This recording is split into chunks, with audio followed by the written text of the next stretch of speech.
Baka Prase i Niksa Zizu. Razlike i sličnosti. Bogdan Ilić, poznatiji kao Baka Prase, ima 25,5 godina. YouTube-om se bavi od 2016. godine, a YouTube kanal otvorio je 2011. godine. Na njegovom YouTube kanalu ima svakakvih klipova, njegovih gluposti i gaminga. Bavi se također i repovanjem i ima gaming studio. Ono što se može reći još za njega jeste da je za njega bilo dosta toga. Optuživan je da je pedofil. Zaustavite neželjene poruke, potrebno je samo 30 sekundi. Optuživan je da je pedofil i ostalo. Niksa Zizu je YouTube da također ide u teretanu i snima klipove o tome. Niksa Zizu je YouTuber koji snima od 2007. godine. U početku je snimao skečeve, a svoj prvi tutorial objavio je 2012. godine.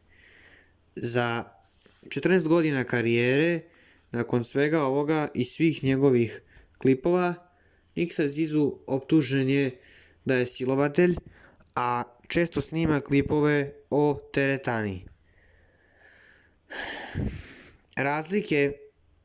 Sličnosti između Bake Praseta i Nikse jesu to da obojica snimaju za YouTube, obojica su popularni, obojica su optuženi za istu stvar i obojica snimaju klipove o teretani. Razlike. Baka Prase kada je optužen za nešto uvek mora da reaguje burno, lupa od 100 i razbija sve oko sebe. Psihički svoj gnev ispunjava na fanovima i pravda im se. Dok Niksa Zizu sa druge strane, za šta god da ga optuže, on to negira. On neće biti osoba na YouTube-u koja će snimati video o tome. On će biti osoba, na primjer, optužen je sad kao ovo što su ga optužili sada je silovatelj. Njega baš briga za to. On će samo da snima klipove o teretani, o vežbanju i naravno o zdravom životu. Tako da tu nema više šta da se priča. Za Niksu i ne može skoro ništa da se kaže. Kad sam načuo da je Niksa Zizu silovatelj, ja nisam mogu da verujem.